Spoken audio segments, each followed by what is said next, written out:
Shalom IC Family, Happy Sunday. Tetap semangat dan sehat terus ya. Dan tetap di rumah aja. Demi kebaikan kita bersama. Hari Minggu ini, karena kita masih harus ibadah di rumah, IC juga sediakan khotbah buat kita sama-sama renungkan. Mari kita ambil waktu buat fokus sama Tuhan di hari ini. Tuhan memberkati. Salam damai sejahtera di dalam kasih Tuhan Yesus Kristus. Bagaimana kabar kalian rekan-rekan? Doa saya kiranya Anda semua dalam keadaan baik, di dalam pemeliharaan Tuhan. Dan kiranya damai sejahtera Tuhan selalu melimpah di dalam hati rekan-rekan semua. Rekan-rekan yang dikasih oleh Tuhan, renungan hari ini saya ambil dari kitab 2 Raja-Raja, pasal yang ke-18, ayat yang pertama hingga ayat yang ke-14. 2 Raja-Raja pasal yang ke-18, ayat yang pertama hingga ayat yang ke-14. Saya membacakan bagi kalian semua. Maka dalam tahun ketiga zaman Hosea bin Ela, Raja Israel, Hizkia anak Ahaz, Raja Yehuda menjadi raja. Ia berumur 25 tahun pada waktu ia menjadi raja, dan 29 tahun lamanya ia memerintah di Yerusalem. Nama ibunya ialah Abi, anaknya Zakaria. Ia melakukan apa yang benar di mata Tuhan, tepat seperti yang dilakukan Daud, bapa leluhurnya. Dialah yang menjauhkan bukit-bukit pengorbanan dan yang meremukkan tugu-tugu berhala, dan yang menebang tiang-tiang berhala, dan yang menghancurkan ular tembaga yang dibuat Musa. Sebab sampai pada masa itu orang Israel memang masih membakar korban bagi ular itu yang namanya disebut Nehustan. Ia percaya kepada Tuhan Allah Israel, dan di antara semua raja-raja Yehuda, baik yang sesudah dia maupun yang sebelumnya, tidak ada lagi yang sama seperti dia. Ia berpaut kepada Tuhan, tidak menyimpang daripada mengikuti dia, dan ia berpegang pada perintah-perintah Tuhan yang telah diperintahkannya kepada Musa. Maka Tuhan menyertai dia kemanapun ia pergi berperang. Ia beruntung. Ia memberontak kepada Raja Asyur dan tidak lagi takluk kepadanya. Dialah yang mengalahkan orang Filistin sampai ke Gaza dan memusnahkan daerahnya, baik menara-menara penjagaan maupun kota-kota yang berkubu. Dalam tahun keempat zaman Raja Hizkia, itulah tahun ketujuh zaman Hosea bin Ela, Raja Israel. Majulah Salmaneser, Raja Asyur, menyerang Samaria dan mengepungnya. Direbutlah itu sesudah lewat 3 tahun. Dalam tahun ke-6 zaman Hizkia, itulah tahun ke-9 zaman Hosea, Raja Israel, direbutlah Samaria.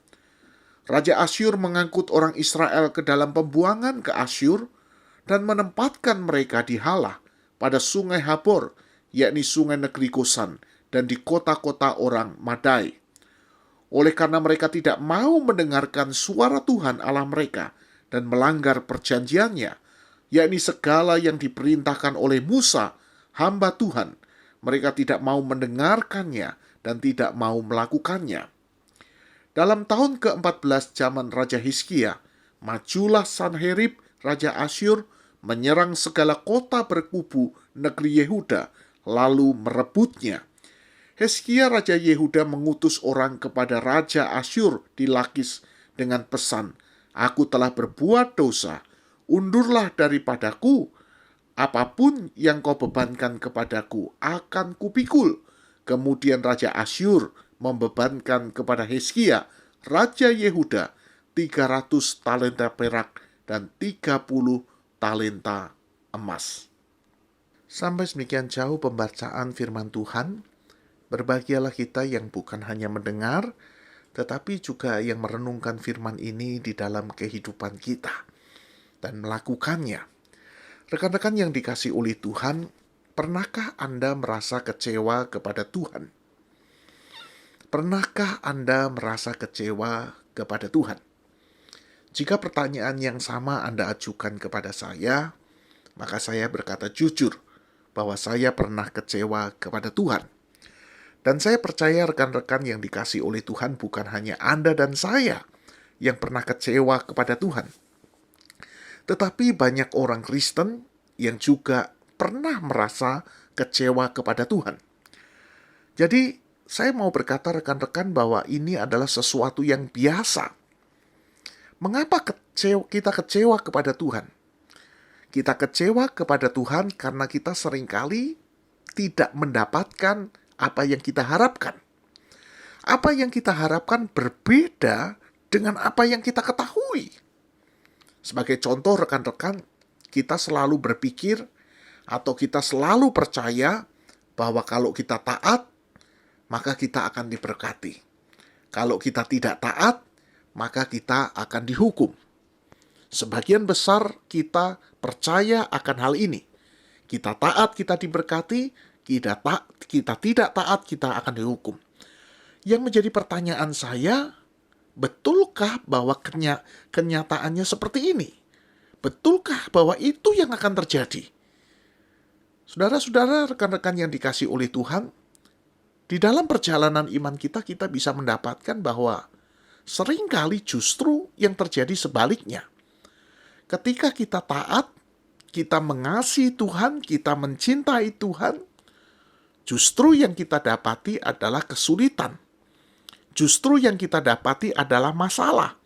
Justru yang kita hadapi adalah pergumulan. Namun sebaliknya, di sisi yang lain kita mendapati ada orang-orang yang begitu jahat, yang melawan Tuhan, yang tidak taat.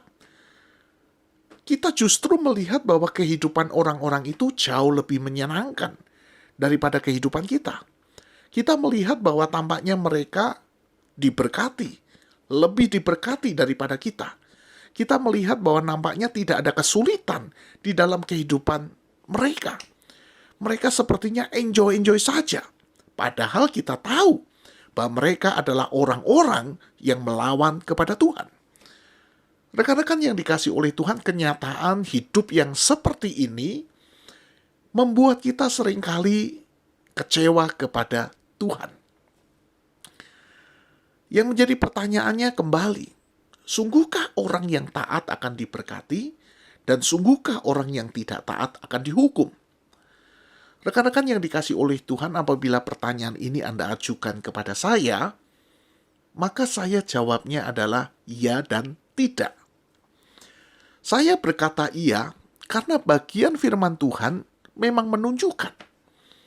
Hari ini kita melihat rekan-rekan bahwa karena ketaatannya, Hizkia diberkati oleh Tuhan. Ini dapat kita saksikan ayat yang ke-7, ayat yang ke-8. Sebaliknya, karena ketidaktaatannya, Hosea dihukum oleh Tuhan. Ini dapat kita lihat ayat yang ke-11 hingga ayat yang ke-12. Di sini kita bisa menyaksikan bahwa memang betul orang yang taat akan diberkati, orang yang tidak taat akan dihukum. Namun demikian rekan-rekan, ketika saya membaca ayat yang ke-13, saya membaca ayat yang ke-14, saya juga mendapati bahwa ternyata orang yang taat pun tidak lepas daripada kesulitan. Orang yang taat pun tidak lepas dari masalah. Orang yang taat pun bukan berarti tidak pernah kalah. Kalau kita melihat ayat 13 dan ayat 14 rekan-rekan yang dikasihi oleh Tuhan, kita melihat bahwa ternyata di dalam perjalanan hidup Hizkia, walaupun dia taat, walaupun dia mengasihi Tuhan, tetapi toh pada akhirnya dia juga pernah kalah. Dia juga pernah menghadapi kesulitan di dalam kehidupannya. Jadi dia bukan imun dari segala kesulitan yang ada. Dan kalau kita melihat rekan-rekan di dalam kitab Mazmur pasal yang ke-73, ya, Mazmur pasal yang ke-73. Mari kita baca. Mazmur 73 ayat yang ke Mazmur 73 ayat yang ke-3 hingga ayat yang ke-5. Di situ dikatakan, sebab aku cemburu kepada pembual-pembual, kalau aku melihat kemujuran orang-orang fasik. Sebab kesakitan tidak ada pada mereka, sehat dan gemuk tubuh mereka. Mereka tidak mengalami kesusahan manusia, dan mereka tidak kena tulah seperti orang lain. Di sini rekan-rekan kita justru melihat ya orang-orang yang fasik, yang melawan Tuhan, justru jauh lebih diberkati Tuhan. Dikatakan bahwa mereka selalu mujur, tidak ada kesakitan, dan badan mereka gemuk, rekan-rekan. Jadi rekan-rekan yang dikasih oleh Tuhan, ternyata orang yang tidak taat di dalam kenyataan hidupnya, tidak selalu di dalam hidup mereka sulit. Mereka kadang-kalanya justru memiliki kehidupan yang jauh lebih baik daripada kehidupan kita. Sebaliknya, orang yang taat kepada Tuhan ternyata mengalami kesulitan juga, mengalami kesusahan juga. Itu sebabnya rekan-rekan yang dikasih oleh Tuhan, sekali lagi, hal ini seringkali menimbulkan kekecewaan di dalam hati orang-orang percaya. Dan itu sebabnya rekan-rekan yang dikasih oleh Tuhan, malam hari ini saya ingin mengajak Anda berpikir, kalau begitu, apa yang membedakan kita dengan orang yang tidak percaya? Apa yang membedakan kita dengan kehidupan orang-orang yang tidak taat kepada Tuhan?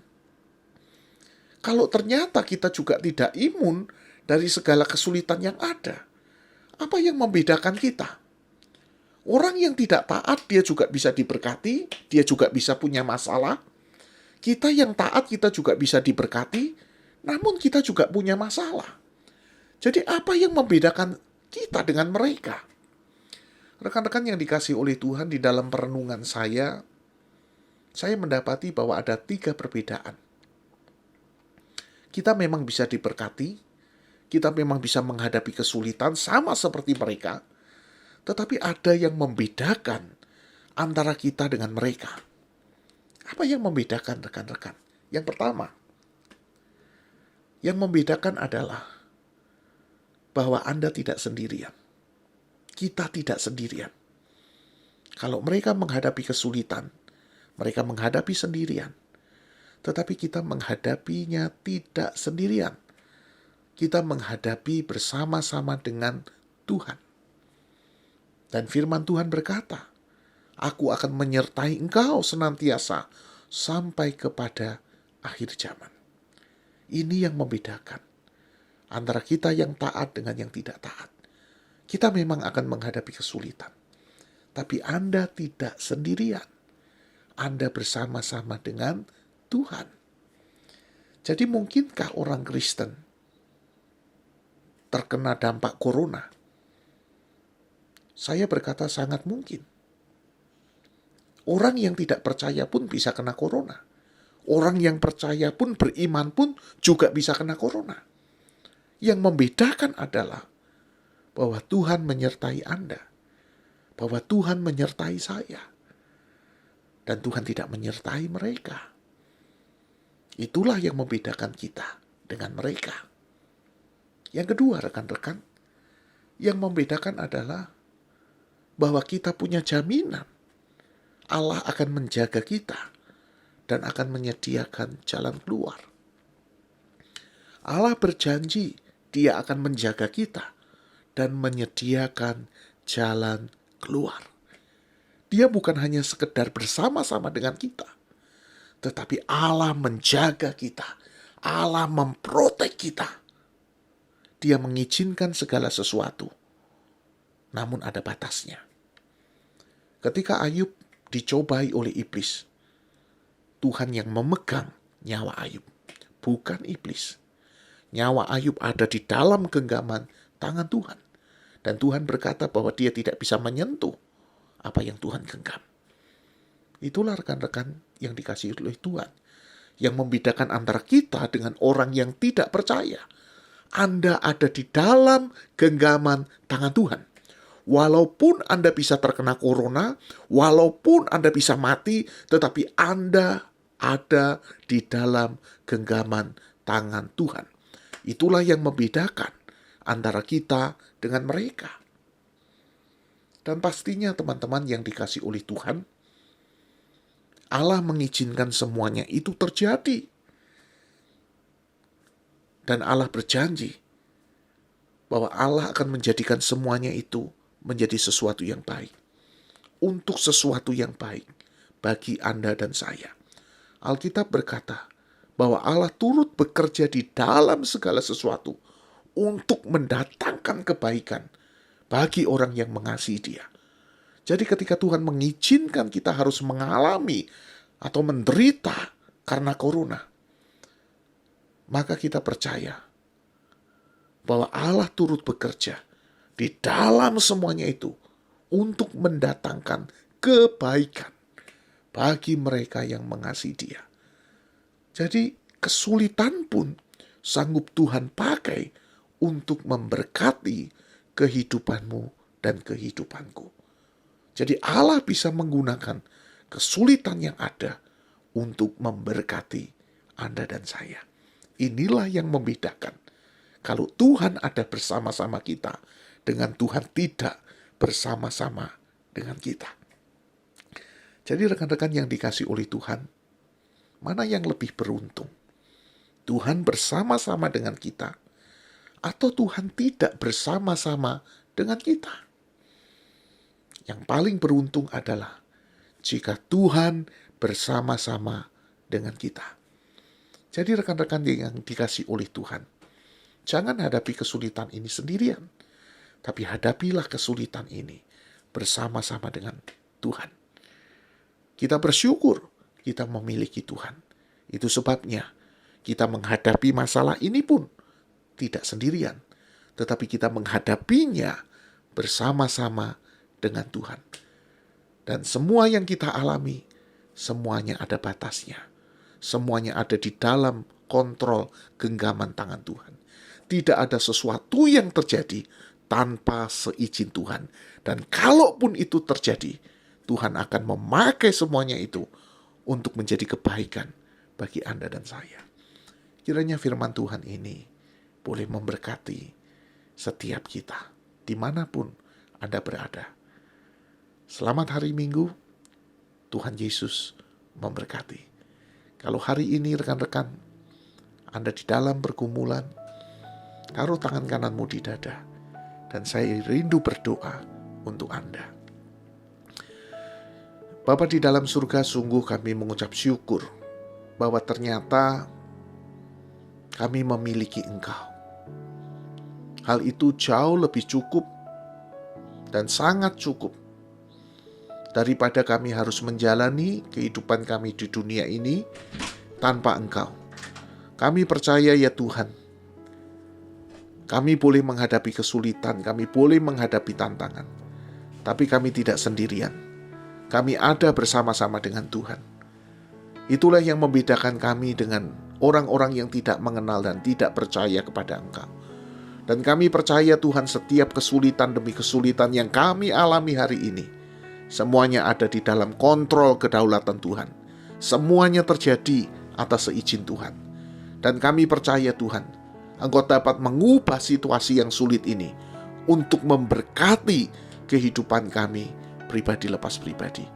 Kalau hari ini ada di antara teman-teman kami yang menghadapi kesulitan, Tuhan tolong nyatakan kuasa-Mu. Biarlah kiranya lewat pengalaman ini, Tuhan turut bekerja untuk mendatangkan kebaikan bagi rekan-rekan kami. Jagai mereka dimanapun mereka berada, dan berkati mereka. Terima kasih Tuhan, inilah doa kami di hadapan-Mu. Di dalam nama Yesus, Allah yang kami sembah, kami berdoa dan kami menaikkan syukur kami. Amin. Thank you Ko Edi dan tim yang sudah mempersiapkan khotbah hari ini. Semoga firman hari ini memberkati kita sekalian. Dan yang merasa terberkati atas firman hari ini, mari kita share ke teman lainnya, supaya kita saling menguatkan di dalam Tuhan. Dan jangan lupa, berikan like supaya IC makin semangat bikin podcast ini. Tuhan memberkati.